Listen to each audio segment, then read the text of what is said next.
Assalamualaikum warahmatullahi wabarakatuh. Kepada yang terhormat Ibu Kepala UPT SDN Motsogo 1,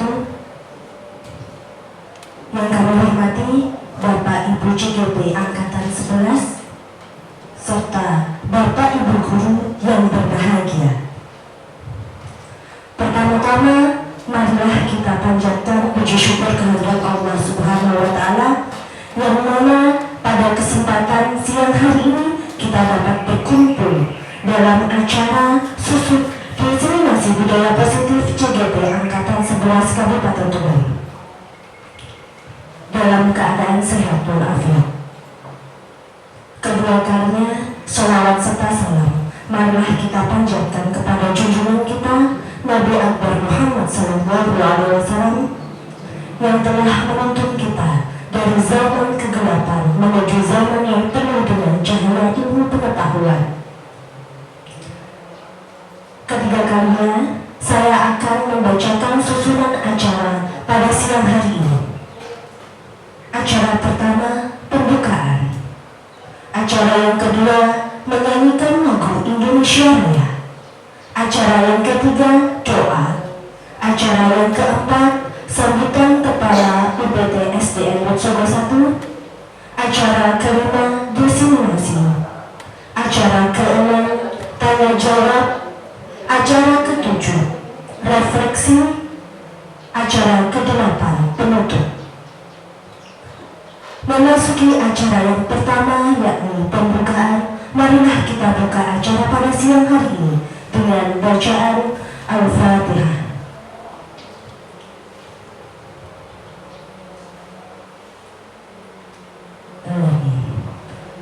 Acara yang kedua, menyanyikan lagu Indonesia Raya.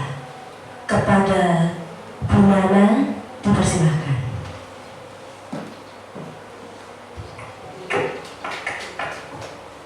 Hadirin dimohon berdiri.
Hadirin dimohon duduk kembali.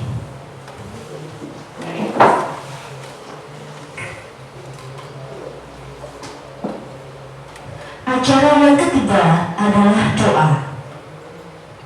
Kepada Bapak Safat, dipersilakan.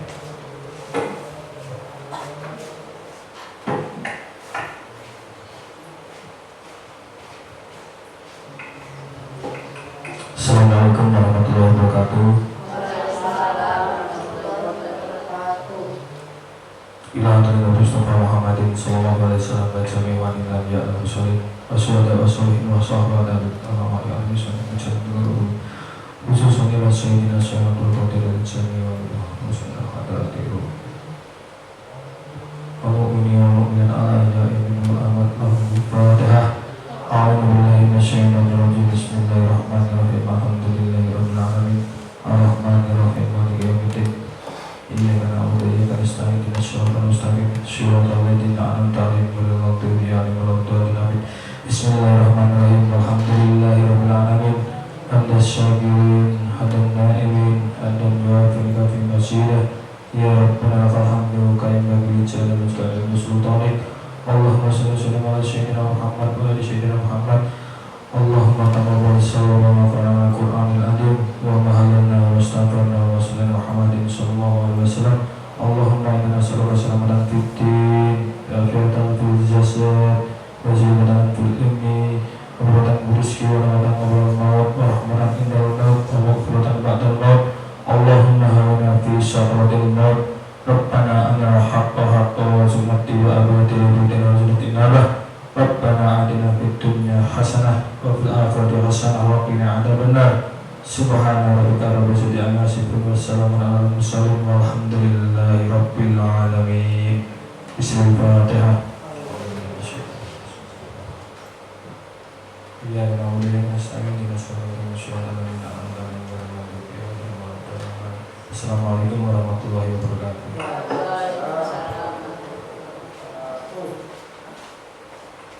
Terima kasih kami sampaikan. Semoga dengan bacaan doa tadi, acara pada siang hari ini dapat berjalan dengan lancar. Amin. Acara yang keempat adalah sambutan Kepala UPT SDN Motsogo 1 kepada Ibu Heri Rindamawati SPD dipersilakan. Bismillahirrahmanirrahim. Assalamualaikum warahmatullahi wabarakatuh. Bapak Ibu CGP Angkatan 11 yang saya banggakan, Bapak Ibu Guru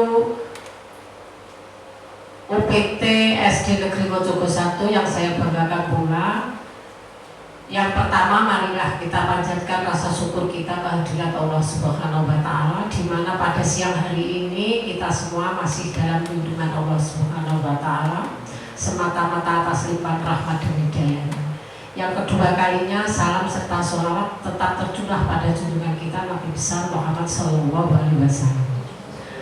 Bapak Ibu, sebelum pelaksanaan kegiatan CGP untuk PI 2 Angkatan 11 dimulai, yaitu dengan materi diseminasi budaya positif, saya atas nama Kepala UPT SD Negeri Mojogo 1 akan memberikan pengantar terkait dengan pelaksanaan kegiatan ini, di mana kegiatan diseminasi budaya mutu positif ini tentunya merupakan tugas yang melekat pada Bapak dan Ibu CGP, termasuk Bapak Ibu guru yang lainnya.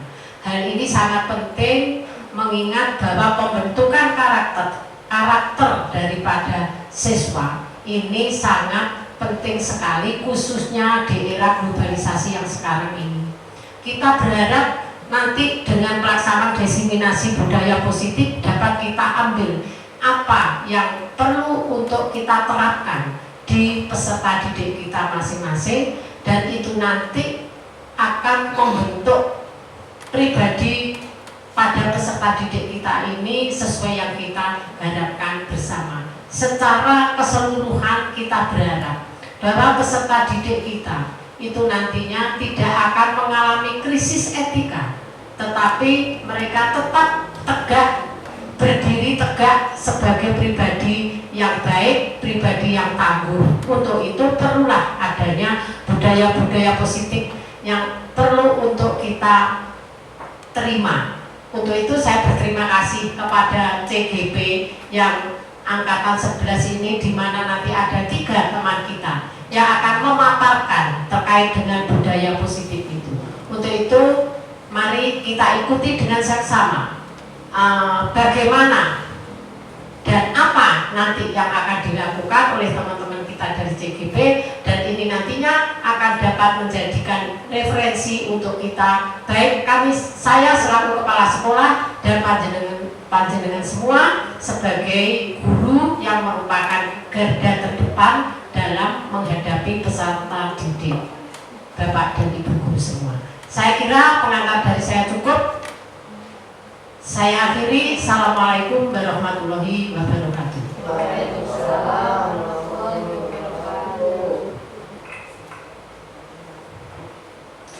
Terima kasih kami sampaikan. Acara yang kelima adalah acara inti, yaitu diseminasi oleh Ibu Kristiana SPD dan Bapak Tony Santoso MPD kepada Ibu Kristiana SPD dan Bapak Tony Santoso MPD. Dipersilakan.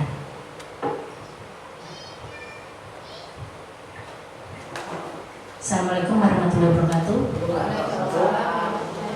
Saya berdiri saja, nggih. Kayaknya tegang sekali ini. Nah, saya agak tegang. Ya, kami dari CGB Angkatan 11 akan melaksanakan diseminasi tentang budaya positif pada UPT SD Negeri Wojogo 1 Jatirogo.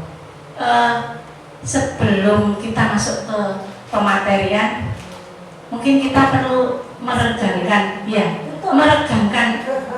otak atau pikiran kita, karena kita sudah jenuh ya, dari tadi pagi kita sudah jenuh, mungkin capek juga karena kita tadi pagi sudah melaksanakan aktivitas mulai dari pembelajaran anak maupun latihan persiapan karnaval gitu. Es breaking dulu nih, bawahnya Pak Tony. Ya, es breakingnya ini. Jangan seperti itulah Bu. Oke. Kita akan melakukan game dengan yuk senyum selama 10 detik dengan cara jenengan berdiri. Oke. Saya minta jenengan berdiri. Kemudian berhadap-hadapan.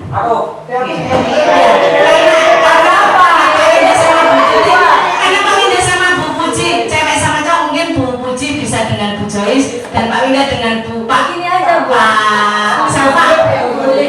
Jangan nanti ketawanya jadi ya. Kalau Bu ini mungkin dengan Bu Manda bisa. Oke. Pak Tony kan karena operator jadi duduk saja tidak apa-apa ya. Sama nggih. Coba jenengan nyampe aja. Enggak apa-apa Bu Joyce. Coba jenengan melakukan senyum selama 10 detik menghadap penyanyi dulu. Ya, ini nanti nantinya kita kan yang tadinya jenengan senyum paksaan. Ya, awalnya jenengan senyum paksaan karena melihat teman Anda tuh senyum, akhirnya jadi senyum beneran ya. Ya, coba jenengan kita hitung ya. 30 detik. 3, 2, 1. 1, 2, 3, 4. Iya, akhirnya jadi senyum beneran ya. Terima kasih. Kita sendiri. Ya, itu tadi. Memang kita awalnya paksaan, akhirnya karena kita berkolaborasi dengan teman, akhirnya kita melakukannya dengan tulus nih. Bukan Bapak Tony Tulus Santoso, tapi tulus hati. Lanjut Pak Tony sudah nggih. Sebelum kita melakukan diseminasi ini ada beberapa kesepakatan di dalam forum diseminasi. Ya tadi mungkin yang pertama ini saya contohkan, menghargai siapapun yang menjadi pendengar yang baik. Mungkin ada lagi? Boleh makan. Iya, boleh makan, monggo. Diperbolehkan untuk makan dan minum di dalam kelas, nggih. Mungkin ada lagi. Iya, menjaga kebersihan. Ada juga menjaga kebersihan. Kita izin kalau ada mau keluar. Iya, izin keluar. Izin dulu kalau mau keluar dari forum diseminasi. Ada lagi? Sama nggih? Cukup saja nggih. Next, Pak Tony. Kesepakatan kita seperti itu. Lanjut. jangan dilihat fotonya ya. Di dalam disiplin positif ada beberapa materi yang nanti akan kita sampaikan, dan nanti saya akan menyampaikan ada 3 hal, yaitu tentang disiplin positif, motivasi perilaku manusia, dan keyakinan sekolah atau kelas.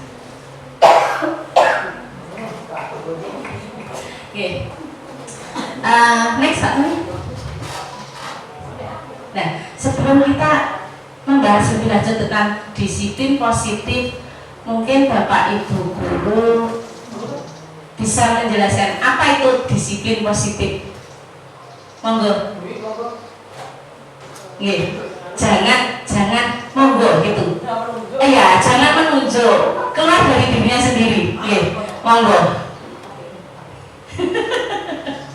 Monggo. Ya, monggo Bu Puji pakai mic ya.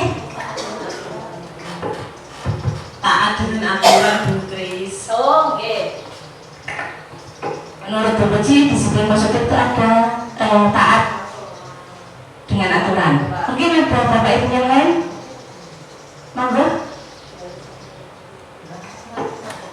Monggo Bu Nurul. Disiplin positif adalah penerapan sikap disiplin kepada seseorang tanpa memberikan hukuman atau hadiah. Terima kasih. Menurut Bu Nurul ada semacam tidak memberikan hukuman dan tidak memberikan hukuman dan memberikan hadiah kepada siswa. Mungkin ada yang lain? Sampun? Next Pak Tony.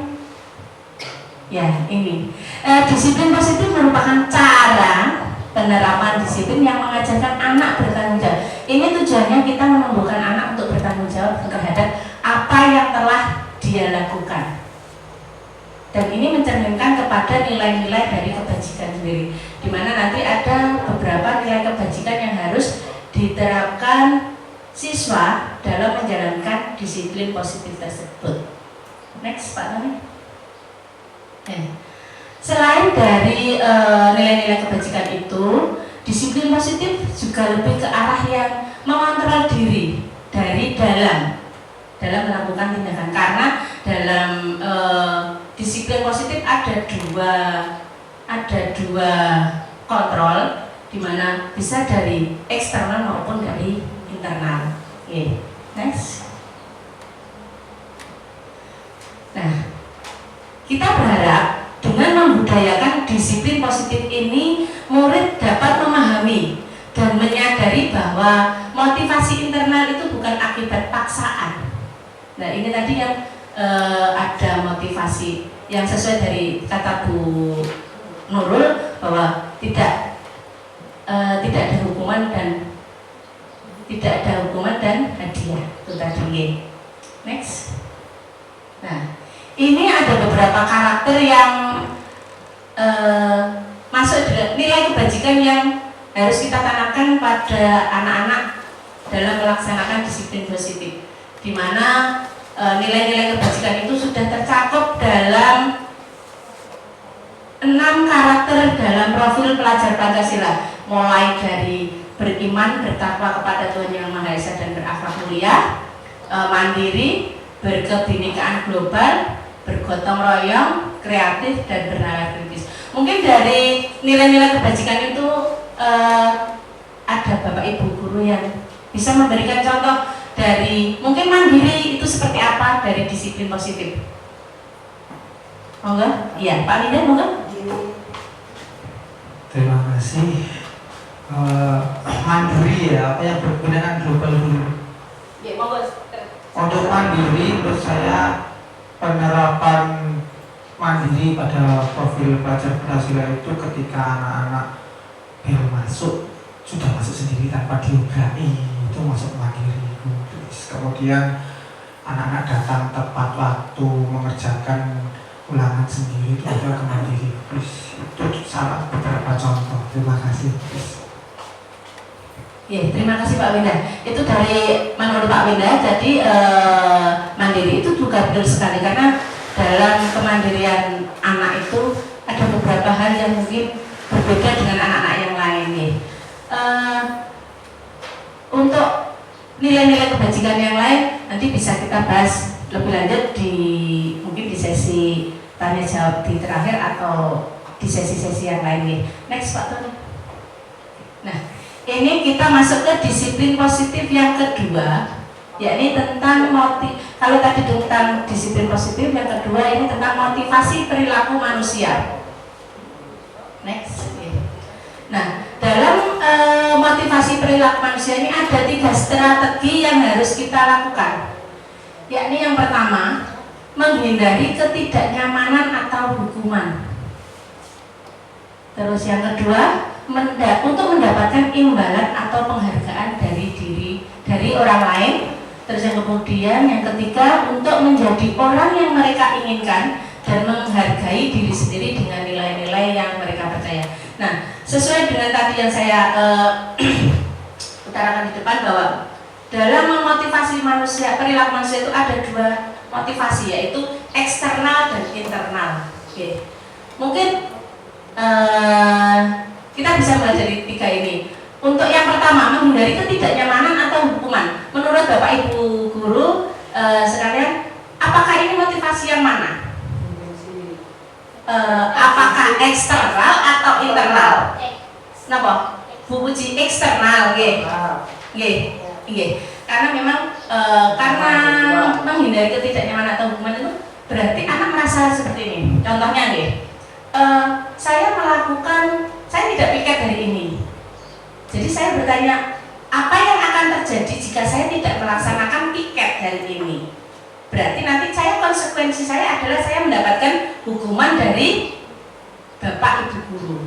Nah, karena ada motivasi yang datang dari luar, dia merasa nanti kalau saya tidak melakukan ini saya akan dihukum. Itu kan dari eksternal ya. Nah, itu contoh dari motivasi eksternal. Kemudian untuk mendapatkan imbalan atau penghargaan ini juga masuk dalam eksternal, karena bentuk imbalan dan penghargaan ini kan anak itu menunjukkan bahwa ini loh saya biar dipuji Bapak Ibu guru. Saya harus melaksanakan ini biar Ibu Bapak guru senang, saya jadi dipuji, diberi imbalan, diberi penghargaan. Itu motivasi dari dalam, dari luar diri anak. Terus kemudian untuk menjadi orang yang mereka inginkan dan menghargai diri sendiri dengan nilai-nilai yang mereka percaya. Nah, ini baru motivasi internal. Karena di sini anak harus melaksanakan gini, berpikir bahwa kalau saya melaksanakan piket kelas saya akan bersih. Bukan kok karena kalau saya tidak melaksanakan piket saya akan dihukum Bapak Ibu guru. Bukan seperti itu pemikirannya. Dia sadar bahwa dengan piket kelas saya akan menjadi bersih. Dan itu kita nanti akan masuk ke pembahasan selanjutnya. Jadi antara budaya positif, motivasi perilaku, dan untuk yang ketiga ini keyakinan pas nanti akan saling berkaitan. Next Pak Tony.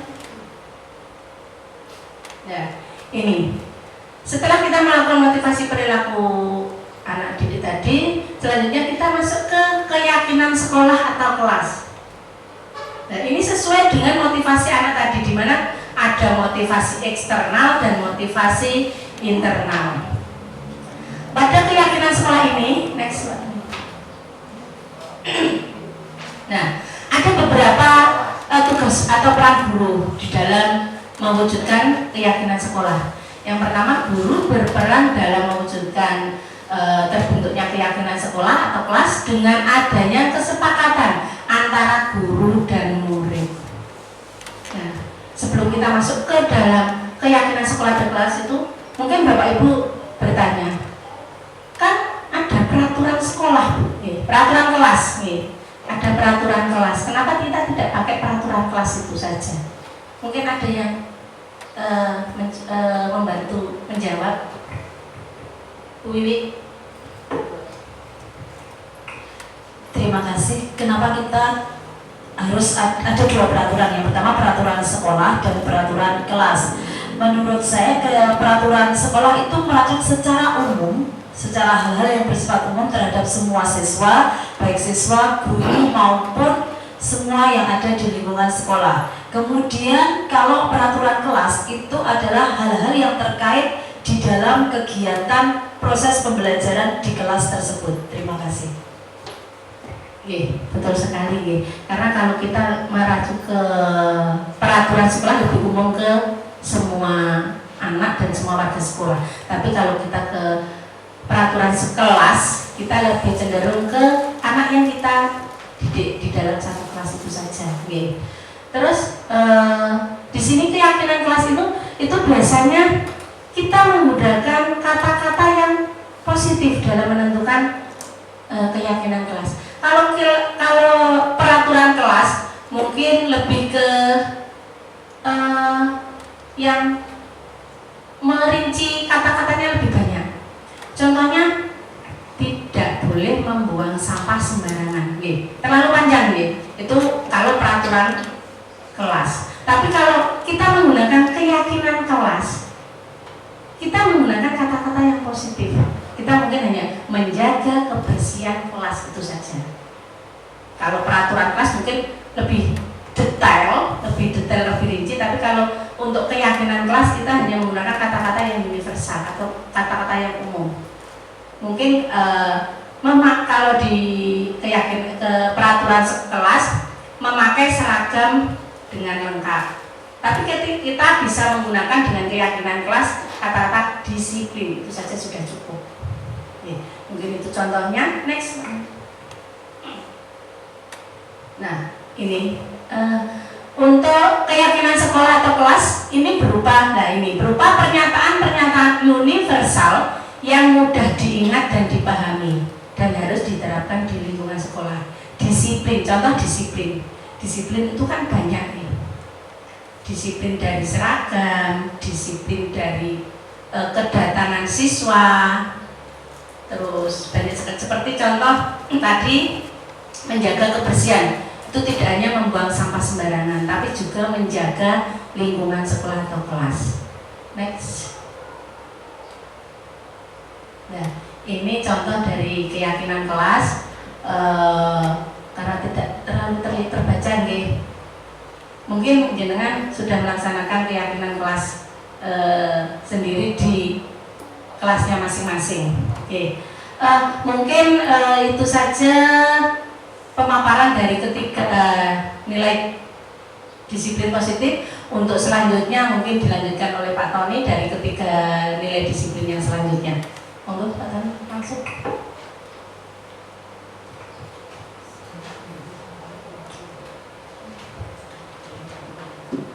Terima kasih Bu Kris.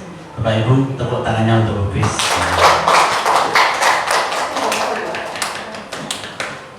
Siang-siang makan soto babat, enaknya ditambahi sambal terasi. Bapak Ibu guru yang hebat, kita lanjutkan desiminasi. Tadi Bu Kris sudah ice breaking dengan senyum-senyum. Saya takutnya kalau senyumnya sampai terbawa nanti di rumah malah bahaya. Untuk ice breaking selanjutnya, silakan kita tebak-tebakan. Kita tebak-tebakan nih. Bu Kris klik. Ya. Mencari, kira-kira mencari apa ini? Oh nih, monggo. Kira-kira mencari apa? Mencari uang. Indah mencari uang. Oke. Indah mencari uang. Yang lain? Mencari uang. Coba Bu Kris. Klik. Iya. Tuh. Mencari apa? Mencari sinyal. Coba Bu Kris, kita. Iya, ternyata Pak Bunda mencari sinyal. Disting. Oke, lanjut Bu Kris. Naik. Kira-kira naik apa ini? Naik becak. Naik becak, naik Joyce. Naik sepeda. Bu Kris, klik. Nah, terus selanjutnya naik. Apa Bu? Naik gunung. Pakai gitar loh ya. Naik apa kira-kira? Naik Firman. Naik. Naik Bu dari Kris. api. Naik daun. Ternyata naik daun. Naik daun. Oke, selanjutnya Bu Kris. Nah, sekarang titik-titik ikan. Apa ya itu? Kok ada gambar tangan pegang kertas? Hubungannya apa ya? Nggak mungkin berhubungan. Di luar Nurul itu ya. Oke, lanjut Bu Kris. Nah, ada tuh ikan, ada ikan. Menggambar ikan. Yang lain mungkin ada lain? Gambar ikan. Ya. Di luar konteks ini ya. Coba lah ya. Lanjut Bu Kris. Bakar ikan. Gak masuk akal. Oke, gak mungkin. Oke, sakit sekarang. Sakit. Yuk, kalau sakit hati kan semuanya tahu ini ya. Kenapa ini? Sering. Oh. Kira-kira sakit jantung atau sakit hati ya? Sakit jantung, sakit hati. Dada sesak kira-kira. Ternyata melihat kamu suka sama yang lain. Sama ini. Pas apa tapi kemarin resip. Lanjut. Nah ini apa ya sekarang? Langsung titik-titik. Jatuh. Jatuh. Iya jatuh. Jatuh. Apa Bu Nurul? Bu Nurul apa Bu Nurul? Jatuh cinta. Jatuh cinta. Bu Nana kira-kira. Nah terus selanjutnya. Jatuh hati. Jatuh hati. Karena mimpi dimulai dari tidur, makanya mulai mimpi. Oke, terima kasih. Tepuk tangan untuk kita semuanya. Semoga dengan apa yang disampaikan tadi bisa membuat kita semangat lagi, ya. Meskipun tidak nyambung ya. Oke, kita lanjutkan Bu Kris.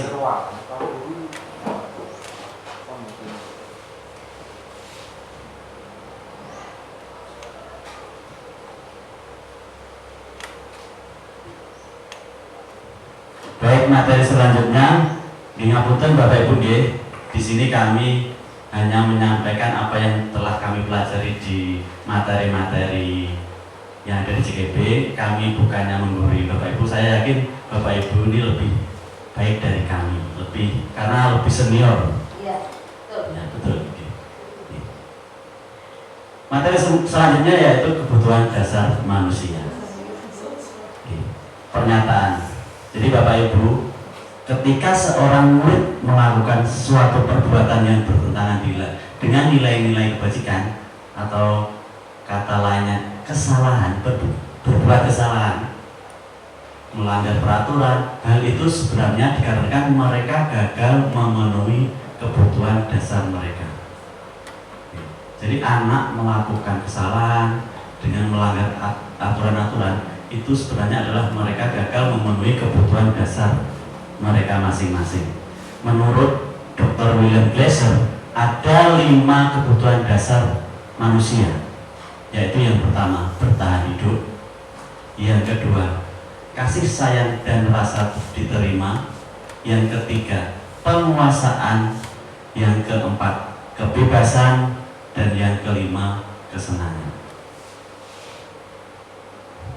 Nah, Bapak Ibu, kita coba analisis dari kasus yang ada.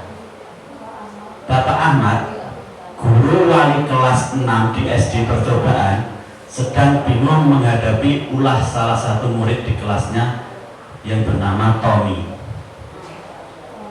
Beberapa anak di kelas 6 telah datang kepadanya dan mengeluhkan Tommy yang seringkali meminta bekal makan siang mereka dengan paksa. Jika Anda menghadapi situasi seperti Bapak Ahmad, apa yang Anda akan lakukan?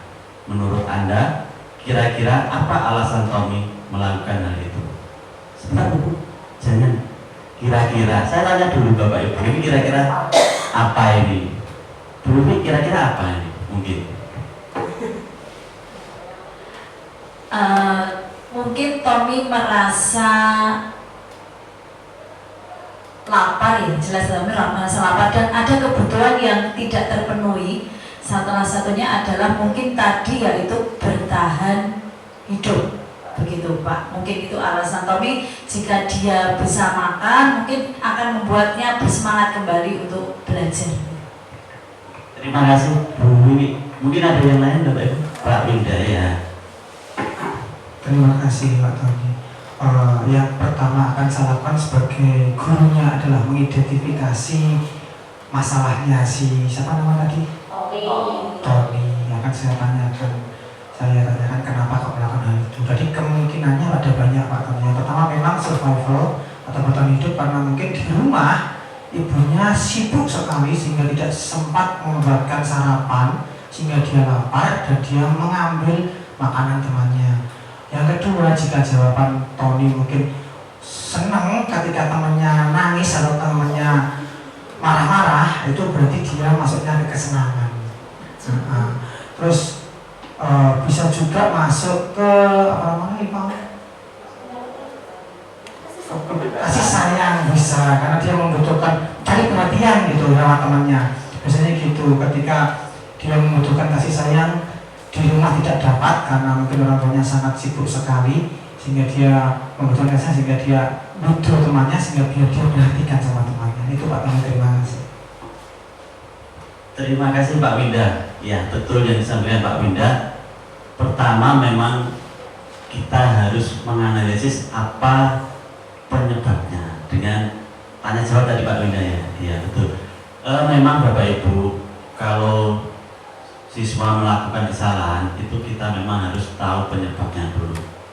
Sama seperti dulu itu Bu Heni itu pernah ngendikan kalau sudah ketemu masalahnya pun itu harus dicari akar masalahnya. Jadi harus sampai ke akar-akarnya. Salah satu contoh misalnya pusing, anak pusing atau kita pusing. Pusing itu kita tidak boleh langsung mencari solusinya, diberikan bodrek itu enggak boleh, tapi harus tahu akar dari pusing itu apa, karena akar dari pusing itu ternyata banyak.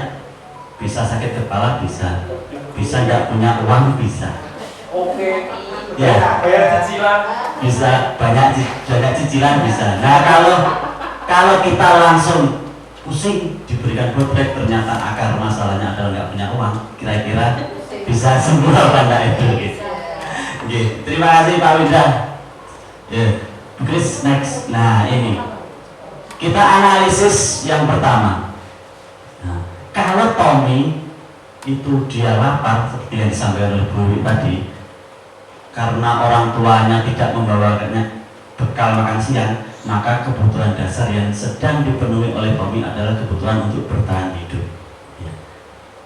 Dia kebutuhan yang belum terpenuhi adalah kebutuhan untuk bertahan hidup karena dia tidak punya makanan. Kemudian alasan yang kedua, Chris. Nah, ya. Alasan yang kedua, apabila Tommy itu merasa senang karena teman-temannya melaporkan tindakannya itu ke gurunya, kemudian gurunya memberitahu ke orang tuanya sehingga orang tuanya memperhatikan dia, maka kebutuhan dasar yang sedang dipenuhi Tommy adalah kebutuhan akan kasih sayang dan rasa diterima. Analisis yang kedua. Analisis yang ketiga, kalau Tommy melaksanakan itu, melakukan itu karena temannya jadi takut dengan dia dan menuruti keinginannya, maka sebenarnya Tommy sedang berusaha memenuhi kebutuhan dasarnya, yaitu kekuasaan. Dia ingin berkuasa. Kemudian alasan yang keempat, apabila dia merasa bosan dengan bekal makanan yang dibawakan ibunya dari rumah, jadi di sini ibunya sudah membawakan bekal, tetapi ibunya membawakannya itu selalu sama. Oleh karena itu dia ingin mencoba makanan yang beraneka ragam yang dibawa teman-temannya. Untuk hal ini Tommy sedang berusaha memenuhi kebutuhannya, yaitu kebebasan. Kemudian yang kelima, karena ia melakukan itu karena iseng, jahil ya, dan menikmati ekspresi wajah dari teman-temannya apabila digoda itu bagaimana, berarti dia sedang berusaha memenuhi kebutuhan akan kesenangannya saja. Jadi senang melihat temannya dijahili. Itu tadi adalah kebutuhan dasar yang harus diterima, harus dipenuhi. Jadi kita sebagai guru juga tidak boleh langsung mencas anak apabila telah melakukan kesalahan. Jadi harus kita cari permasalahannya sampai ke akar-akarnya, seperti itu. Kemudian kita lanjut ke posisi kontrol restitusi. Bapak Ibu, ada aduh bos dibuka kalau bugis. Apa bos, sudah terlanjur gitu. Ya, restitusi. Restitusi ya menurut Gosen adalah proses menciptakan kondisi bagi peserta didik untuk memperbaiki kesalahan mereka, sehingga mereka bisa kembali pada kelompok mereka dengan karakter yang lebih kuat.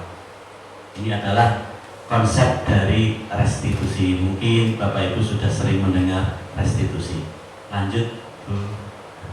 Posisi kontrol guru. Nah, dalam melakukan restitusi kita juga harus tahu posisi kita itu yang seperti apa.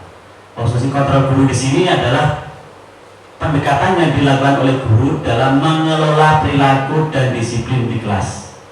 Setiap posisi akan memberikan dampak yang signifikan pada proses pembelajaran dan perkembangan siswa.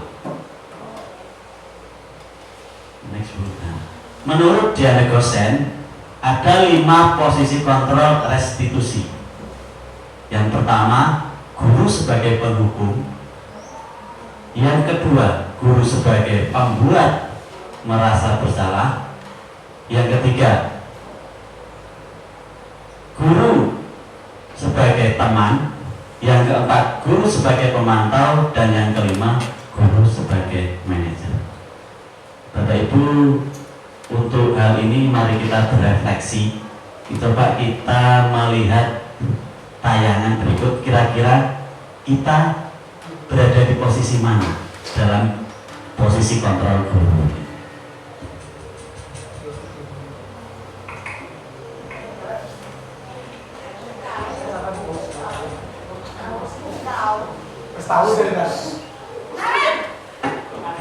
Ini sudah pernah gitu ya. Selalu terlambat. Kamu deh, pasti terlambat. Saya Apa coba? Alasan kamu apa lagi? Kapan sih kamu tidak terlambat? Malas sekali ya kamu jadi anak. saya Dasar pemalas. Gak kapok-kapok sih kamu. Sudah berapa kali terlambat?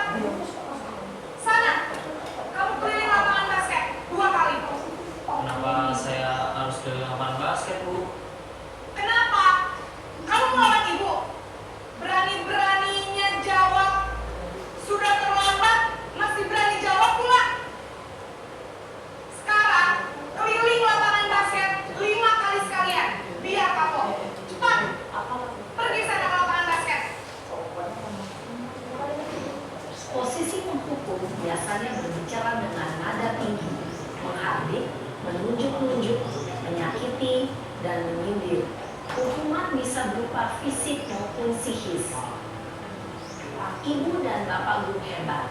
Dampak yang terjadi pada murid ketika guru berada pada posisi penghukum adalah murid cenderung akan memberontak, bahkan menyimpan dendam. Ya, itu adalah posisi kontrol pertama Bapak Ibu. Bagaimana? Sudah merasakan? Sudah pernah melakukan? Pernah. Tapi kita tidak mencari-cari kesalahan. Mari kita untuk memperbaiki diri ke depan. Oke, posisi yang kedua Bu Kris.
Maaf Bu, maaf sekali. Ya sudah, lain kali jangan bikin ibu susah lagi anak ya. Ibu tidak akan kuat lagi kalau kamu gini terus. Bisa jantungan kalau ibu ditegur bapak kepala sekolah. Sana cepat kelas. Maaf ya Bu, maaf sekali.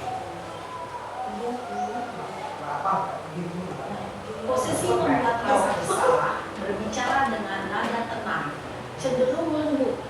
Namun kata-kata yang diutarakan membuat murid merasa menjadi orang yang gagal, memandang buruk dirinya sendiri, merasa tidak berharga, dan tidak sanggup membahagiakan orang lain. Ketika guru mengambil posisi pembuat rasa bersalah, murid akan menganggap dirinya yang bersalah dan ia akan menyimpan emosi negatif tersebut di dalam dirinya. Gimana Mbak Ibu? Pernah melakukannya? Bisa. Ternyata dengan lemah lembut itu juga ada dampak negatifnya Bapak Ibu.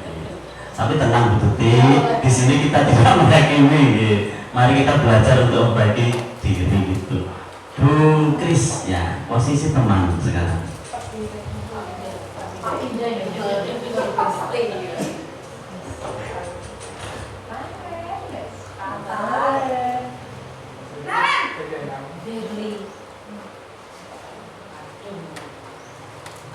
Selamat pagi Bu.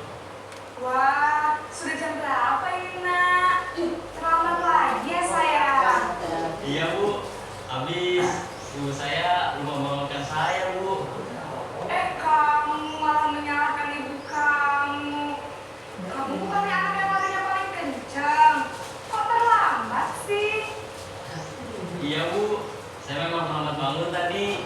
Jadi biarpun saya lari kencang, tetap gak kekejar Bu. Ya sudah sana. Nanti lain kali larinya lebih kencang lagi ya. Biar gak terlambat lagi. Bikin senang ibu. Demi ibu. Bisa kan? Bisa lah Bu. Ya sudah sana masuk kelas. Ibu beresin urusan absen kamu. Kamu ini ada-ada saja. Dalam posisi teman, guru berbicara dengan nada suara ramah, akrab, cenderung bersandar gurau untuk menjaga suasana tetap santai. Murid akan merasa senang, aman, dan akrab dengan guru. Identitas yang tercipta adalah identitas sukses atau berhasil. Namun, perlu diingat, karena ini masih dorongan eksternal, maka ada faktor ketergantungan dari murid kepada orang tertentu. Di sini guru aksennya, sehingga di lain waktu murid bisa berperilaku baik, namun hanya kepada orang-orang tertentu saja. Ya, sebagai teman itu ternyata juga masih ada dampaknya gitu. Terus bagaimana selanjutnya Bu Kris? Ya.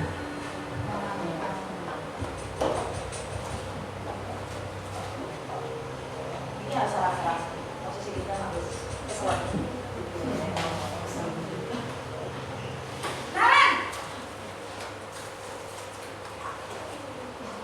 Selamat pagi Bu. Naren, apa peraturan sekolah kita tentang jam berapa kita harus masuk sekolah, nak? Kita harus di sekolah jam 7 Bu. Iya betul, sekarang sudah jam 7.20. Naren sudah tahu konsekuensinya jika terlambat hadir. Paham Bu, saya harus tinggal kelas pas jam istirahat selama 20 menit. Iya benar, konsekuensinya demikian. Jadi nanti jam 9.30 pas istirahat, kamu harus tinggal di kelas, kerjakan tugas tambahan untuk ketertinggalan kamu, ya? Baik Bu. Posisi pemantau mengandalkan penghitungan atau data untuk mengontrol murid. Guru mengarahkan murid berdasarkan peraturan dan konsekuensi. Seorang pemantau menunjukkan bahasa tubuh dan ekspresi wajah yang datar dan cenderung formal. Ini masih tidak sepenuhnya mandiri Bapak Ibu, masih dari dorongan eksternal. Kemudian apa yang menurut Gosen itu yang paling ideal? Nah ini yang terakhir.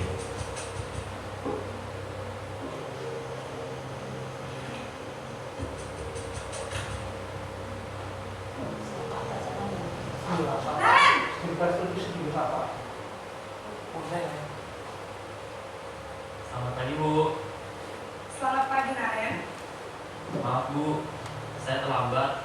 Iya, sekolah masuknya jam 7, sekarang sudah jam 7.20. Jadi sekarang bagaimana ini, Naren? Maaf Bu, saya lupa setel alarm saya semalam. Baiklah, menurut kamu, keyakinan sekolah yang mana yang perlu kamu tingkatkan? Menghargai diri sendiri dan orang lain mungkin ya Bu. Setuju. Jadi, apakah Naren meyakini prinsip saling menghormati tersebut? Iya Bu, saya meyakininya. Apakah Naren bersedia memperbaiki masalah keterlambatan ini? Bersedia Bu. Bagaimana kamu akan memperbaiki masalah keterlambatan ini? Saya akan coba untuk tidak lupa menyetel alarm saya Bu. Baik, kalau Naren menyetel alarm di rumah, ada orang yang kira-kira bisa bantu mengingatkan tidak? Ada Bu, kakak saya, Kak Emma. Ada lagi selain Kak Emma? Selain Kak Emma, ada ibu saya. Baik, jadi yang mengingatkan Naren adalah Kak Emma dan ibu kamu ya?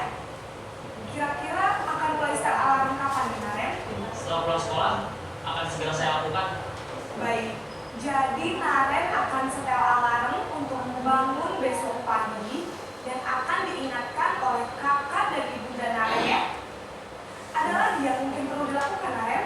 Agar tidak terlambat bangun lagi. Tidak ada Bu. Baik, Naren.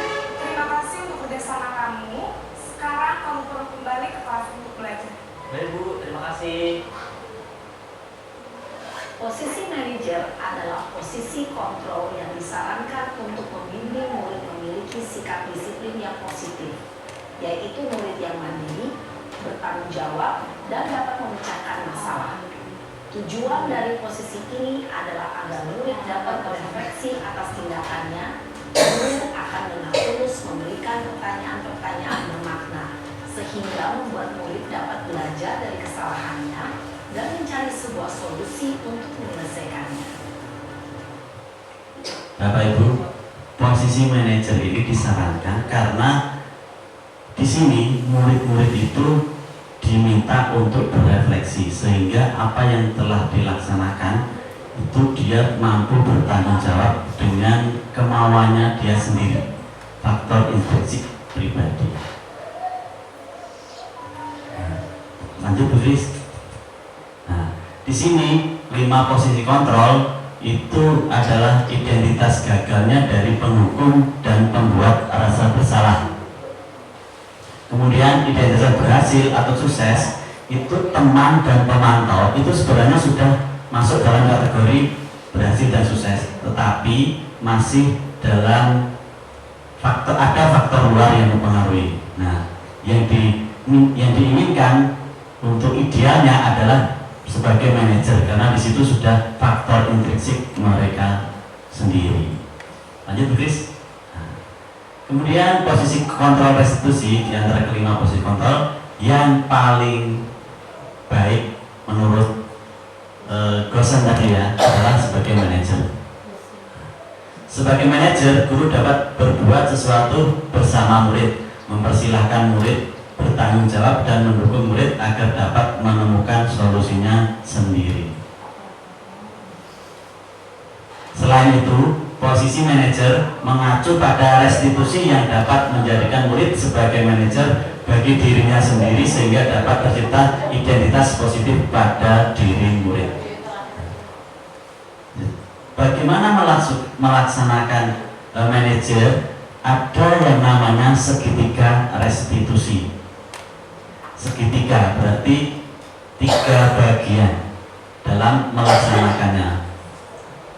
Nah, apa itu tahapan yang pertama? Yaitu menstabilkan identitas.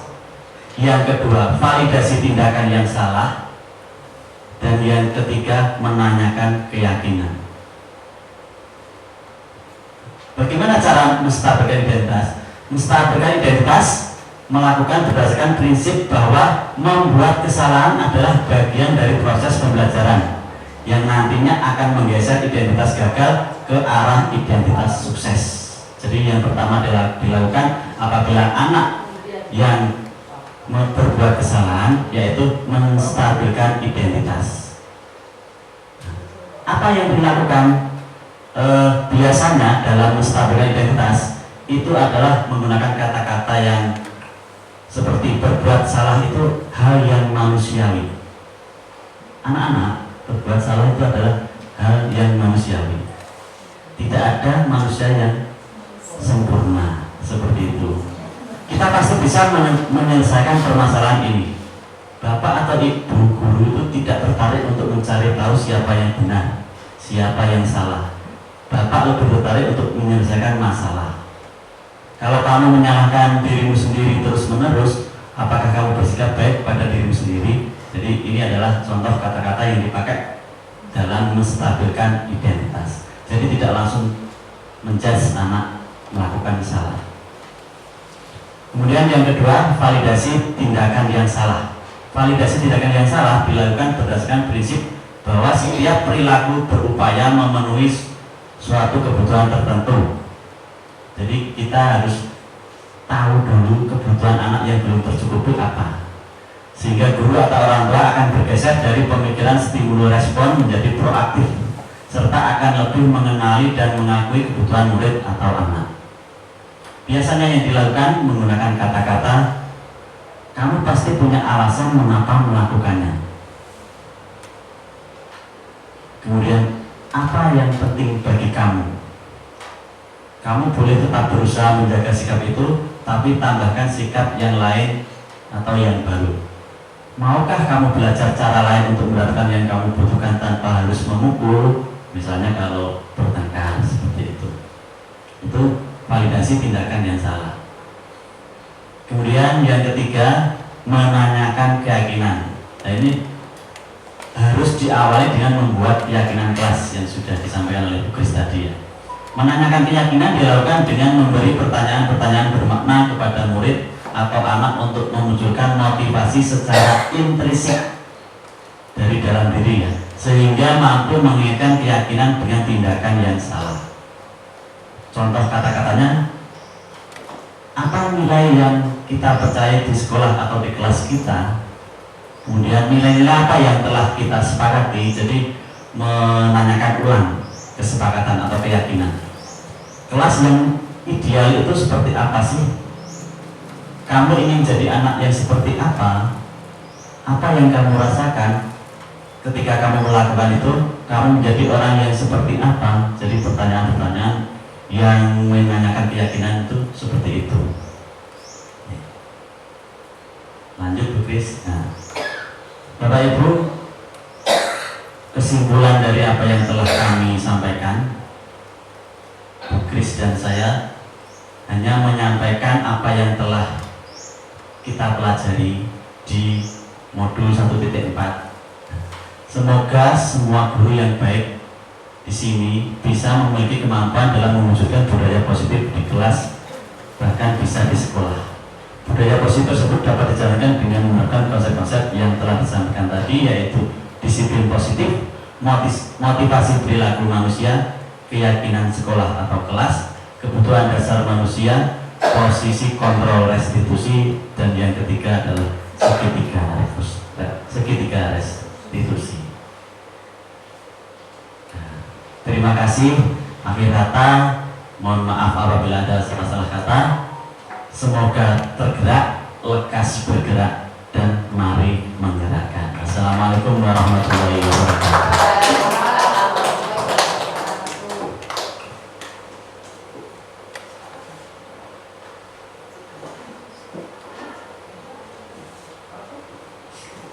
Terima kasih kami sampaikan. Luar biasa sekali pemaparan dari Bu Kristiana dan Pak Tony.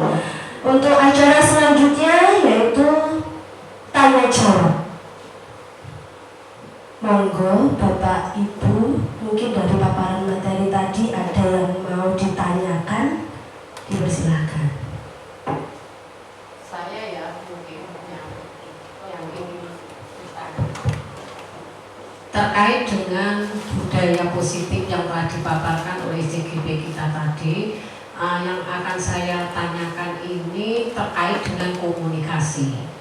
Kalau untuk Bapak Ibu guru yang kelas tinggi, mungkin dalam mengkomunikasikan apa yang diinginkan dalam teori yang sudah disampaikan teman-teman tadi mungkin tidak ada masalah. Cuma permasalahannya itu bagaimana dengan kelas rendah, utamanya kelas 1, apalagi ini baru berapa bulan kelas 1. Nah, kalau kita menggunakan bahasa yang seperti yang disampaikan tadi, saya pastikan itu tidak nyampe. Anak kelas 1 ya Bu Nurul, betul Bu Nurul kira-kira. Betul kan ya? Nah, ini kira-kira bagaimana? Ini boleh dijawab siapa saja. Boleh bu guru kelas 1, boleh bu guru yang kelas tinggi. Coba saya diberikan tambahan konsep. Bagaimana komunikasi antara guru dengan siswa yang kelas rendah ketika kita menghadapi kasus yang seperti tadi. Nah, monggo saya berikan kesempatan. Tidak harus yang narasumbernya ya. Nah, ini jawaban bisa dari teman-teman yang lain. Terima kasih. Monggo. Monggo benar. Kalau kita menanyakan langsung ke anak, mungkin kalau anak-anak komunikasi itu mungkin masih kurang ya. Jadi kalau untuk kelas rendah, ini pengalaman saya sendiri, mungkin akan banyak komunikasi dengan orang tua. Ya, kalau terjadi kasus kita langsung tanya ke anak, kadang jawabannya anak itu kadang tidak sesuai dengan, bukan maksud anak ini berbohong, tidak. Terkadang ini guru juga kurang percaya gitu, jadi banyak komunikasi dengan orang tua untuk anak yang mungkin kelas rendah gitu.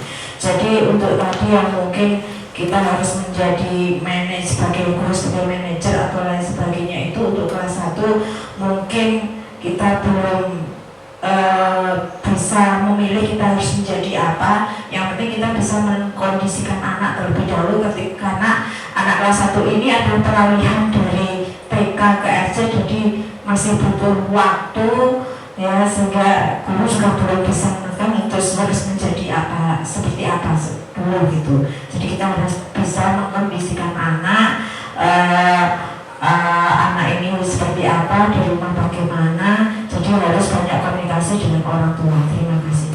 Mungkin bisa disambut teman-teman yang lain, mungkin tidak harus pas tidak mungkin siapa saja boleh.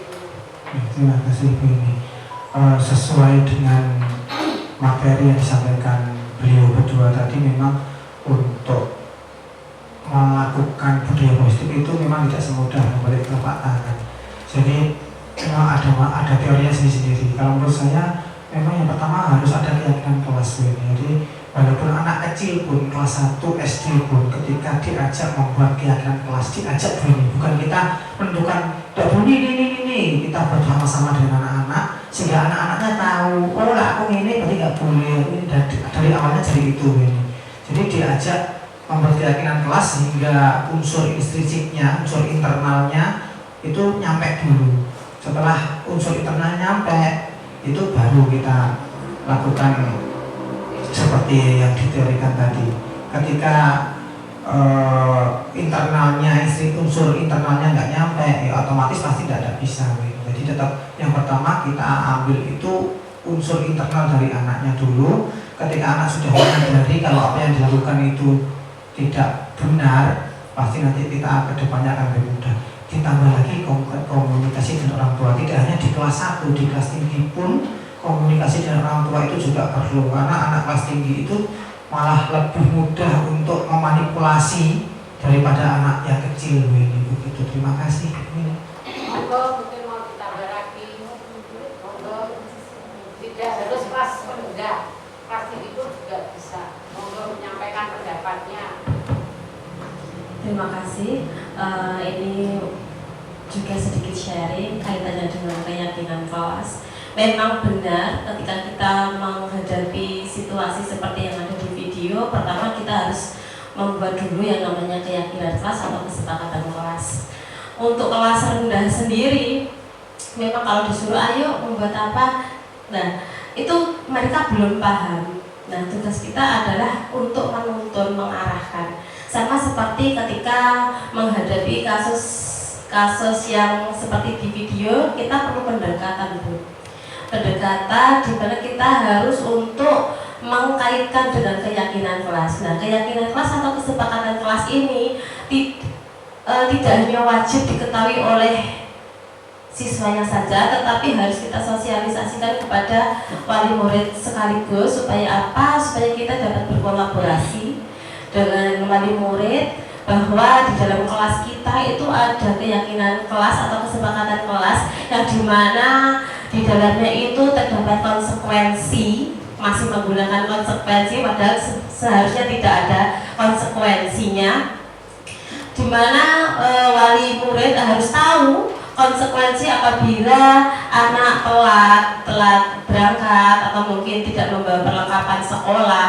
Bapak ibunya harus tahu ketika nanti anaknya melanggar kesepakatan kelas, maka anak tersebut harus bagaimana. Jadi kita tidak hanya dikonsumsi di dalam kelas saja, tetapi harus dikeluarkan atau disosialisasikan kepada wali murid juga. Nah, kaitannya untuk bagaimana ketika kita mau menerapkan posisi kontrol guru dengan anak rendah, seperti yang sudah saya coba untuk lakukan adalah memang kita tidak bisa menggunakan bahasa yang terlalu formal Bu ini. Kita harus menggunakan bahasa-bahasa yang mudah dipahami oleh siswa kita.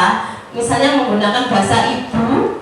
Kalau memang di SD kita kan beragam ya Bu ya, tidak hanya berasal dari di wilayah kota, ada juga yang di daerah desa. Jadi sedikit banyak ada, atau mungkin kebalikannya, ada yang tidak paham dengan bahasa Jawa dan ada yang tidak paham dengan bahasa Indonesia. Maka tugas kita sebagai guru supaya komunikasi kita itu mudah diterima oleh siswa kita. Jadi kita harus mampu menjadi translator ya Pak ya, penerjemah Pak ya, penerjemah ya itulah ya, biar mudah dipahami dan dimengerti oleh siswa kita gitu Bu. Terima kasih. Sekarang saya berikan kesempatan kepada cukup ya untuk guru cukup. Sekarang saya berikan kesempatan untuk teman kita yang hari ini diseminasi untuk memberikan tanggapan. Waktu 1 menit. Waktu hanya 1 menit. Bapak Tony dulu 1 menit. Terima kasih Bu Eni. Memang kelas rendah itu kalau langsung diajak komunikasi memang sulit. Tapi yang disampaikan teman-teman tadi, menurut saya sangat setuju dalam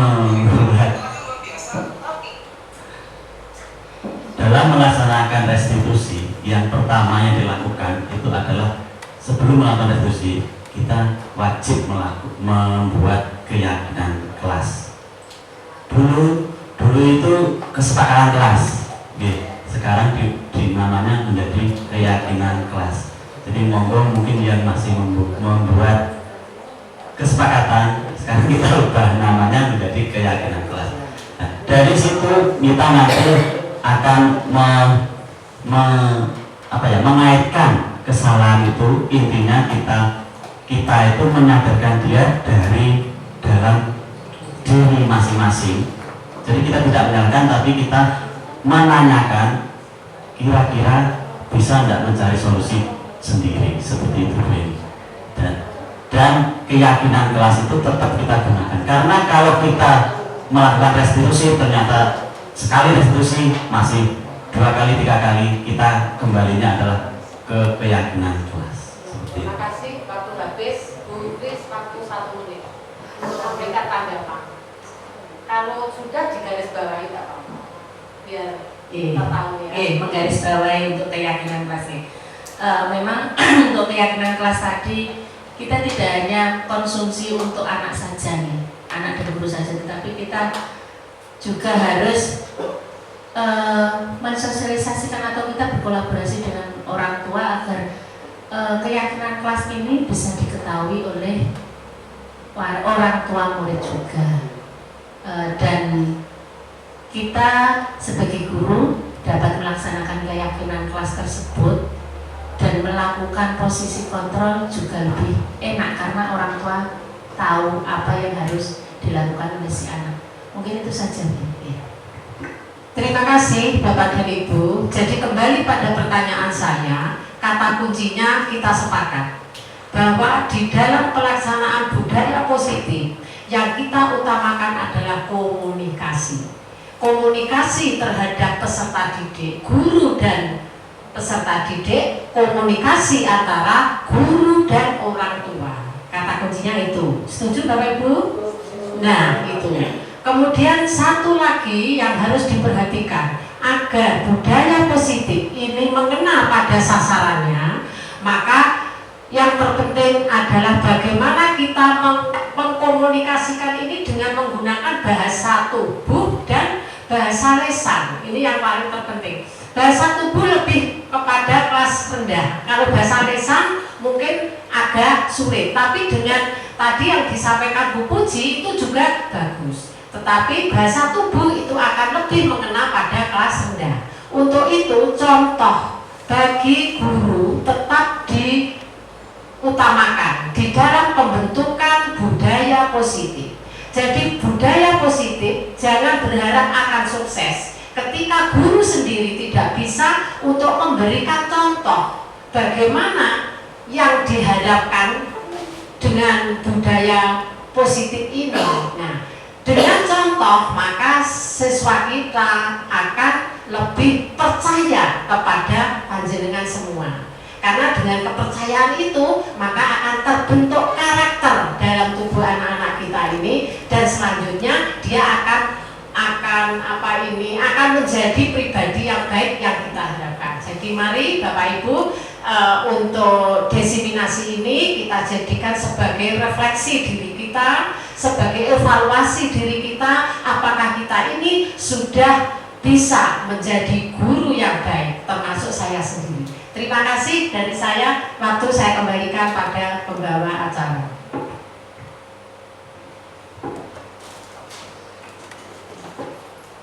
Terima kasih kami sampaikan. Acara selanjutnya yakni refleksi oleh Ibu Wiwi Linawati SPD. Kepada Ibu Wiwi Linawati SPD dipersilakan.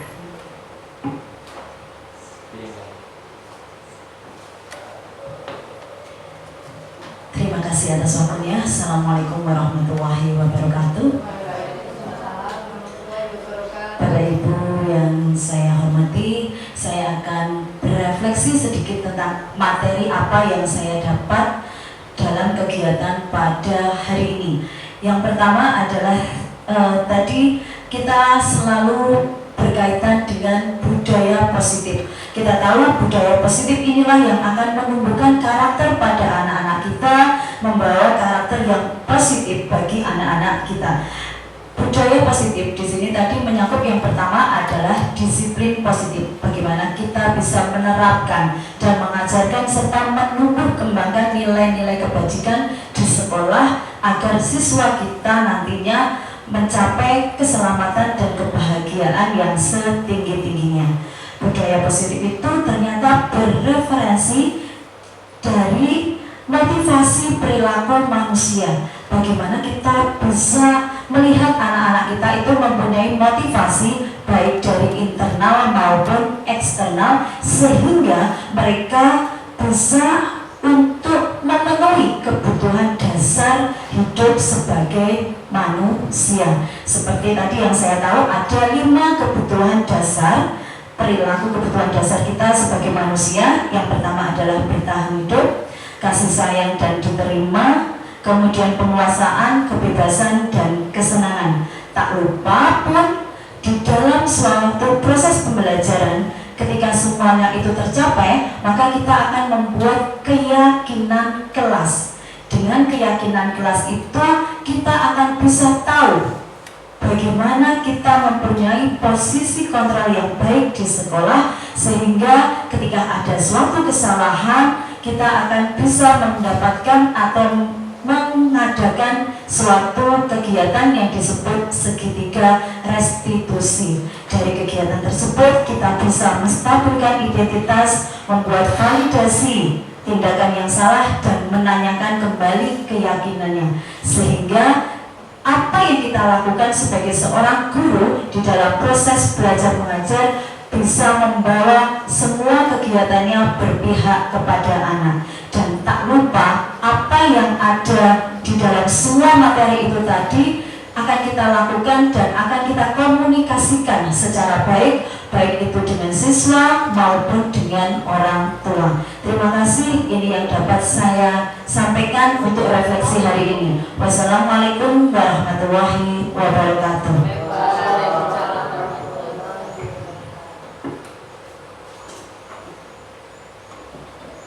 Terima kasih kami sampaikan. Acara yang terakhir adalah penutup. Bapak Ibu, rangkaian acara demi acara telah kita lewati. Semoga kita dapat belajar bersama dan mengambil manfaat dari apa yang telah disampaikan. Akhir kata, saya sebagai pembawa acara mohon maaf yang sebesar-besarnya atas ucapan maupun perilaku yang kurang berkenan di hati. Akhir kata, wassalamualaikum warahmatullahi wabarakatuh.